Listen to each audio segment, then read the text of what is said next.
Hello, everyone, and welcome to On Record with TAC.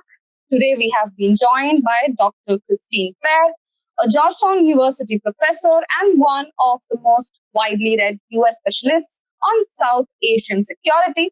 Dr. Fair has written extensively on the Pakistan Army, militant groups such as Lashkar-e-Taiba, and counterterrorism policies, including the books like Fighting to the End and In Their Own Words. She is a frequent commentator in the international media and has spent years conducting field research across South Asia. Tonight, we will discuss current conflicts, civil-military relations in Pakistan, regional security, and the policy choices facing both Washington and New Delhi. Dr. Fair, welcome and thank you for joining us. Thank you for having me. Dr. Fair, I will start with my first question. We have seen how South Asia's politics has evolved, especially post-World War II. A lot of countries gained independence. And you have also written a lot and you've taught a lot about Pakistani Army as an institution. In a sentence, how would you summarize the Army's strategic aims right now in the current day and age? So strategically, Pakistan is mostly oriented towards India. All of its foreign policy relations are really aimed at India. So in a sentence, Pakistan really aims to thwart Indian hegemony. Pakistan is constantly trying to demonstrate that it is not going to acquiesce to Indian demands and expectations. And it also wants to retard India's rise in the international system. And on that note, ma'am, Imran Khan remains imprisoned to this date, and his clash with the military is central to Pakistan's politics right now as well. And from your point of view, who benefits from Khan's imprisonment? And maybe what role did or does the army play in his detention and continuous political marginalization? Well, Khan is a creature of his own arrogance. So Imran Khan became the prime minister because of the army and the ISI. And once he became the prime minister, I think he mistook his personal popularity with giving him power over the military. And he took a number of policy steps that were at variance with the Pakistan Army's own personal preferences. And of course, he came after the army directly. And this was something that the army wasn't going to stand. Now, had he been willing to come to some sort of samjhota with the Fauj, maybe he wouldn't be in prison. But that's not how he is as a person. Now, prior to Operation Sindoor, his incarceration had caused quite a bit of distance between the Pakistani people and the Pakistan Army because of its ongoing incarceration of Imran Khan. And the army is largely responsible for it. But after Operation Sindoor, all of those tensions with the Pakistan Army have evaporated, and the Pakistan Army is predominant once again. So this was a really good example of how the Pakistan Army was able to snatch a victory from the jaws of defeat of Operation Sindoor. Yes, ma'am. So we intend to get to and dive a little deeper into the Operation Sindoor, a little bit on the tariffs as well. But which brings me to, of course, General Asim Munir. He has been Field Marshal Asim Munir. Field Marshal Asim Munir. I'm so sorry. Yes, Field Marshal Asim Munir. That is what he was awarded with that after Operation Sindoor. So yes, Field Marshal Asim Munir. He has been widely discussed as a powerful chief of staff army. And how do you, in your lens, assess Asim Munir's doctrine? And today, how is he being seen inside Pakistan? Like, we have seen the kind of speeches he has made, and I think in Pakistan, they have a separate word for, they have a different parallel word for the Operation Sindoor, but they, I think, primarily see it as a success. So how do you see Asim Munir's role in today's Pakistan? So, he's a different kind of army chief. He didn't go through the Pakistan Military Academy at Kabul. He's a hawk. He's very unpredictable. He has an incredible ego. but he's also very smart. And so we see this in the way he has played, for example, President Trump.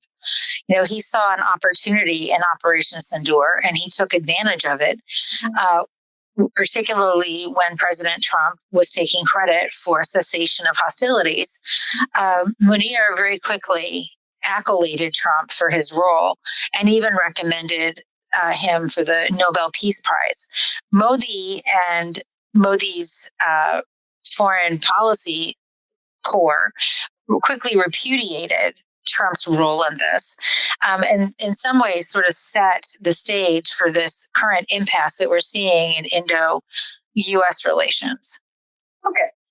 But there have been persistent arguments, and it is public information that Pakistan armies does use militias, they use Lashkars, and it's an institutionalized relationship. And there has been no. Is there even a realistic pathway to breaking this? I understand that in your No, there isn't. And this is why India is in a very unfortunate situation, which is why I think it should rethink its strategy altogether. Because this Pulwama, then Sindoor, each was more risky than the last, and each frankly gained nothing. Right. So there has to be a better strategy. I'm sympathetic to the Indian desire to do something, both in terms of domestic political constraints, but also from this position of strategic deterrence. But in my assessment, nothing is going to make the Pakistanis give up these proxies. Absolutely nothing. Absent a very concerted international campaign of sanctions. And the international community has already shown that it doesn't feel, for whatever reason, that the Pakistan relationship with these proxies merits this sort of sustained campaign of sanctions. I don't support that. I've long supported a campaign of sanctions against Pakistan. I mean, if we can call North Korea a state sponsor of terror and sanction it, why is Pakistan not a state sponsor of terror subject to the same kind of sanctions? But until the international community decides that it's going to put that kind of pressure on Pakistan, this is not something that India can do on its own. All right. In another world, in a perfect world, if we do keep sanctions aside, we also know that Pakistan keeps claiming, and it's true that they are a nuclear powered state. And every time India goes on the offensive, even a little bit, that's where they come to. One of their minister openly said that Pakistan was just, if Pakistan goes down, it might as well take the world down with it. So given this, what options realistically remain with India in terms of deterring the Pakistani terror? India has no option. If you mean deterrence as in, I would say at this point, it's not a deterrence issue. It's a coercion problem, right? Because Pakistan already engages in this behavior. So if you're looking at what are the Indian options to coerce Pakistan to cease and desist from using terror as tools of policy, India has no tools for that. It simply doesn't. It's proven time and time again that it lacks the tools to coerce Pakistan. And the best it can do is punish Pakistan ex post facto. But those punishments are never enough to coerce Pakistan from not engaging in subsequent terrorism. So the Indians don't have any tools. It's very regrettable, but it's just a statement of fact. So what India really has to do is focus on internal security issues. Now, Professor, I want to dig a little deeper onto the US policy side now. US policy has, towards South Asia, has sort of swung a little back and forth. But right now, how well do you think Washington understands Pakistan's internal civil-military balance, its governance, and what should US policy prioritize? Or does it even not matter? Like, does Washington not really need to understand Pakistan's, how the civil-military balance works and how Pakistan's governance works? I mean, they are investing a lot in Pakistan, but, how do you look at this? I mean, so Washington itself is a very unprecise term. So there are organizations like the CIA that has institutional knowledge who understand. The State Department is a little bit weaker bench. Because of rotation of staff, there's just been a huge firing of State Department staff, people who had expertise. So the bureaucracies are perhaps best situated to have this kind of knowledge. And there are different bureaucracies. DOD also has a working relationship with Pakistan that probably understands. In some ways, I would say DOD at different points in time had more insights than other organizations because it was doing so much work with Pakistan, for better or for worse. But with the Trump administration, the Trump staff, the Trump appointees are complete clowns. And so I don't expect them to understand anything. And we're seeing the clown show play out every single day on social media, particularly with respect to the Indo-US relationship. The US-India relationship has been built painstakingly going back to the Clinton era. And it had bilateral support in the United States, and it had bipartisan support in the United States, and it had bipartisan support and participation in India. So there's a part of me that wants to believe that the bureaucratization of the U.S.-India relationship is still on point. They're still engaging in planned. They're still participating in planned engagements. But the biggest question I have is, this impasse is really going to empower the critics in India of U.S.-India cooperation.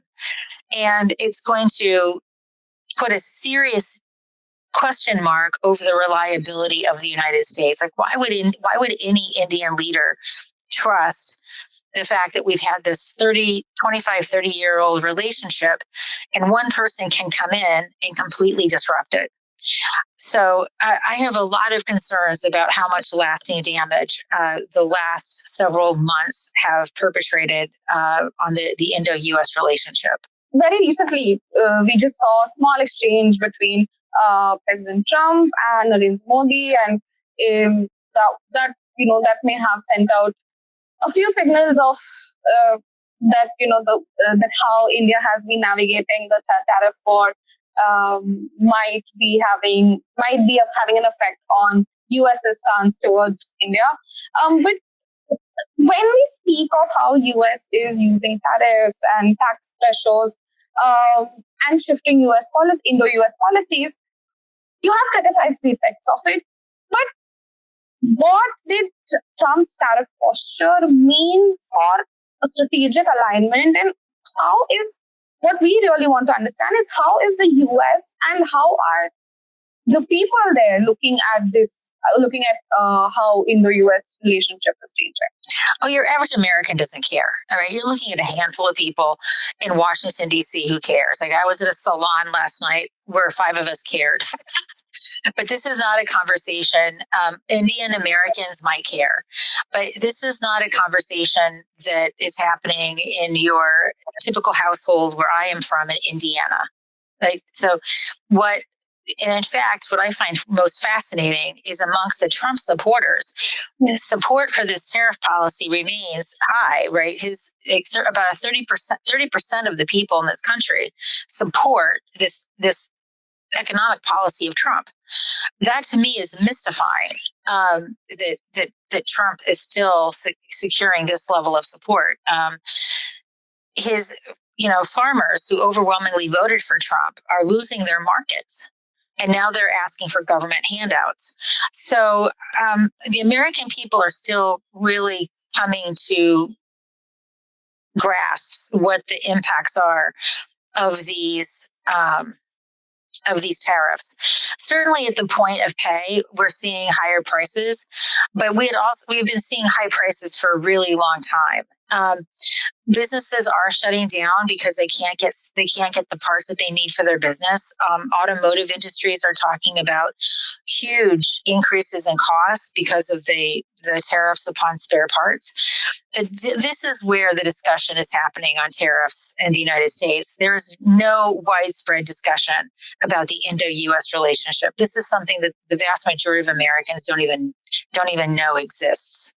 But but I'm sure there must be some understanding of the fact that the costs of auto parts is going up because of what's happening with the Indo-US relationships, and because of the fact also that no, absolutely not. I would say your average Indian doesn't have a clue either.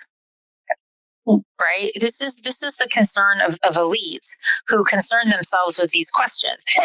Your average American and your average Indian is not engaging in these discussions. Your average American, you still have Americans who somehow think tariffs are wins, that when Trump puts a tariff on country X, that this is a win. There are still, his base still believes this. So this is where Americans are. It's not where you think it is. Okay, ma'am. So I want to now pivot a little bit. You have extensively lived in South Asia. You've lived in Pakistan. You've lived in India, and which is why I want to talk a little bit about your experience having lived in Pakistan and your lived experiences. Do you see that do you think that there is a distinct role for Pakistan's Punjabi elite in shaping?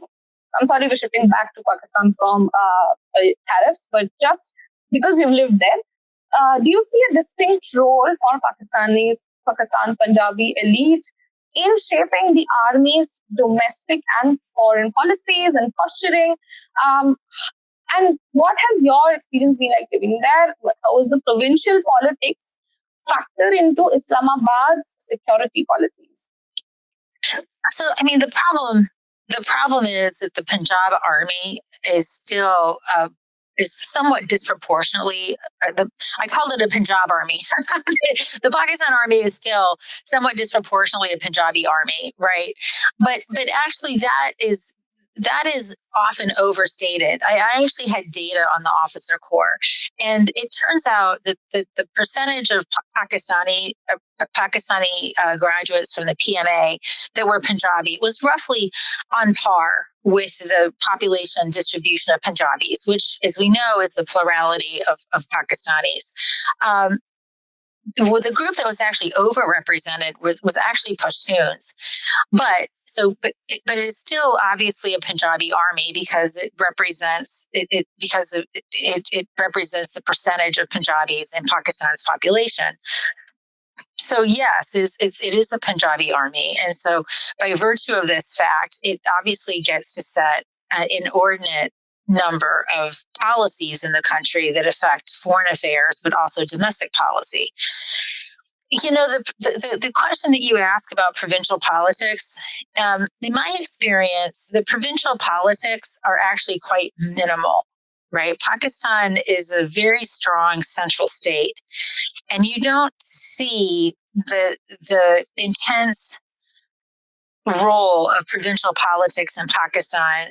You don't see that in Pakistan. The provinces, you know, all of the provinces suffer human development. If you look at human development indicators, all of them are behind the Punjab. No province is worse off than Balochistan, which is the most underdeveloped province. And we'll see what happens with integrating FATA into Khyber Pakhtunkhwa. Right now, most of that integration is at a superficial level, not at a genuine level. But that's basically my answer. The provinces don't play the role in central politic imagination that they do in India. Yes, I think India has to balance a lot more interests and incentives than Pakistan. Just wanted to come to something that happened very recently, and we thought we'll just maybe talk about it a bit. There was a lot of attention focused on one of your recent interviews where you used colloquial Hindu/Urdu word. Can you just tell us a little bit about what you meant by the remark? and whether the media attention that that was given to it reflected a substantive policy debate, or that was. I was baffled by the media attention. Everyone knows कि मुझे हिंदी आती है, मुझे उर्दू आती है, मेरे पंजाबी आती है. Everyone knows this. So I didn't, it just came out of my mouth because he is a I have no remorse about calling him that. So I was really baffled by the media surprise. Everyone calls him a chutia. Every Indian I know calls him a chutia. I just said what everyone thinks and what everyone says. And I didn't think anyone was going to pay attention to that interview. I was very surprised when the media went viral, and I was very surprised that people were surprised. Because I think the comment's very self-explanatory.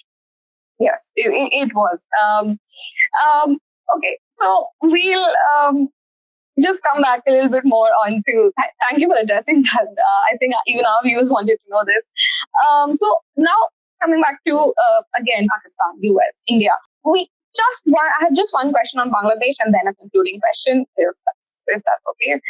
Sure. So Bangladesh is often. It used to be a quieter corner of South Asia, and right now, since it never was. It never was. This is this Indian narrative. Bangladesh was never a quiet part. Sheikh Hasina was engaging in all kinds of abuses. She was an authoritarian. There was communal violence happening on her watch.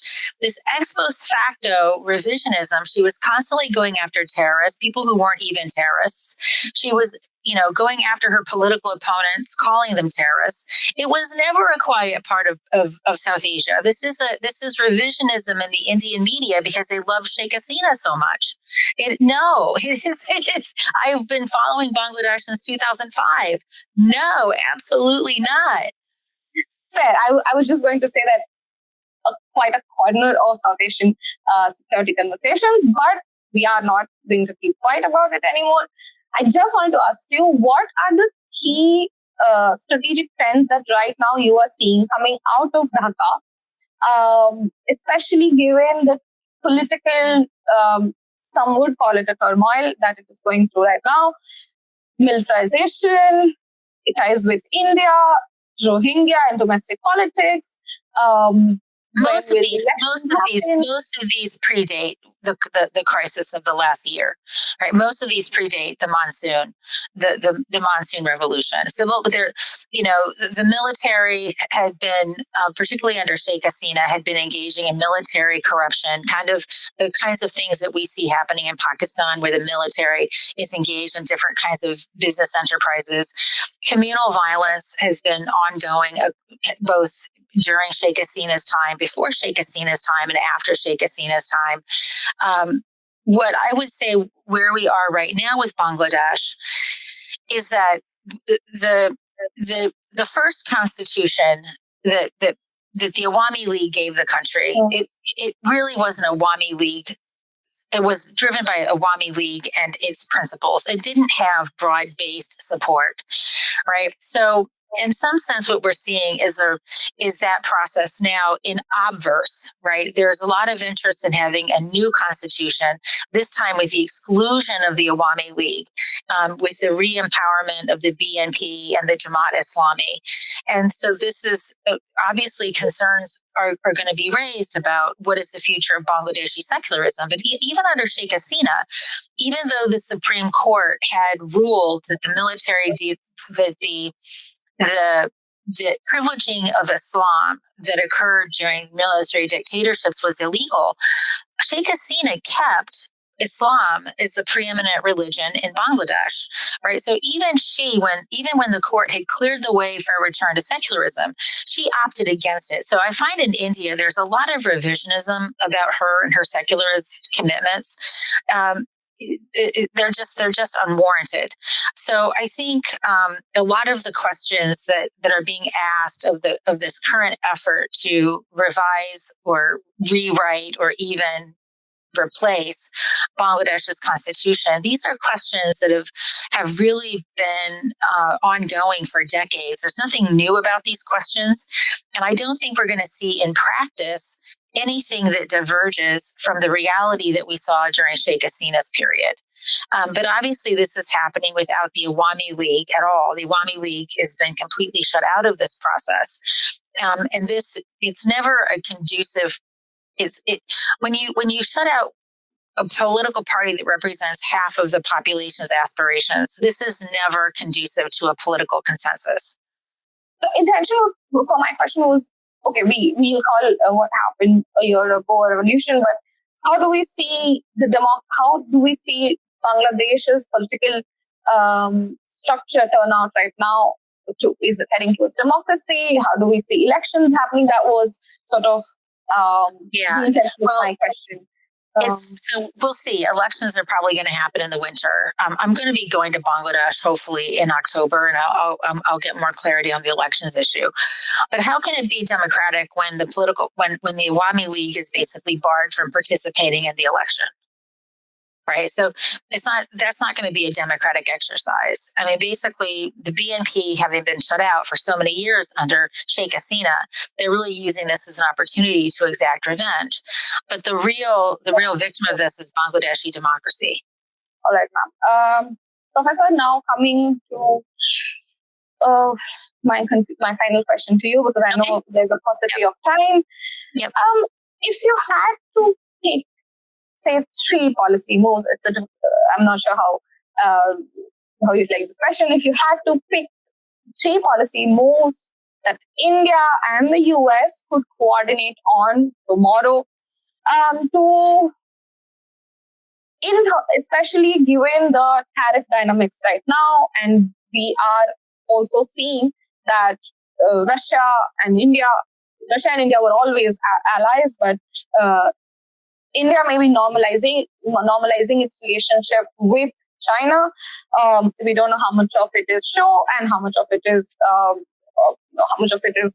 actually happening behind doors. So in these changing times, how do you see, what are the maybe 3 things, or just in general, what do you think the next steps for India and US would look like?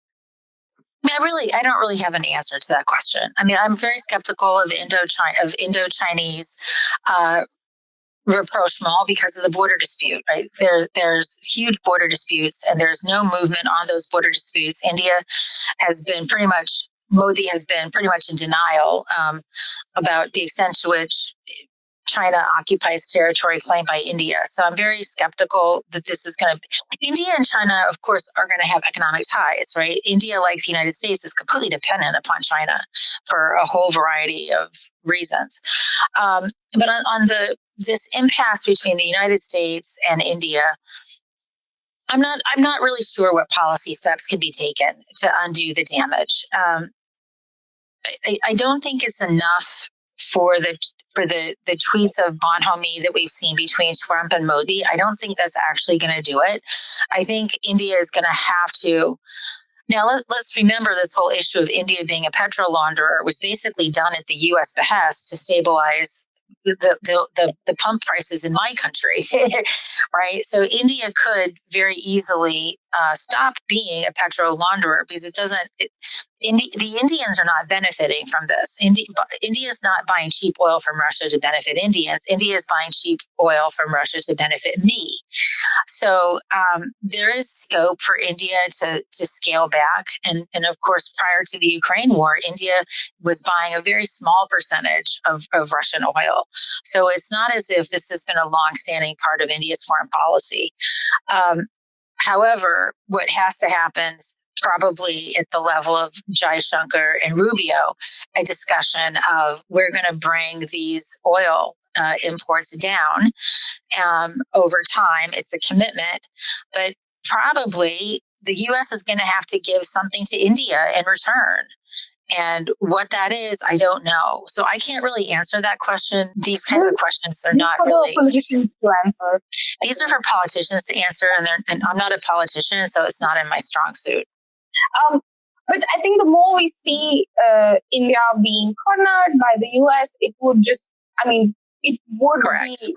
be natural for India to have stronger trade relations with Russia and its other strong trade partners. Absolutely. Not to mention some of the racist attacks that we've seen. there have been increasing. Yeah. There's been explicit racism from the Trump administration. Thank you so much, Professor Christine, for joining us and talking about what's happening with Pakistan, India, US, China, and South Asia in general and abroad. Thank you so much for joining us. Thank you for sharing your insights. All right, thank you. Have a great afternoon or great evening. That is all from us today. Thank you for watching. This is Garima. We are watching the Asian Chronicle.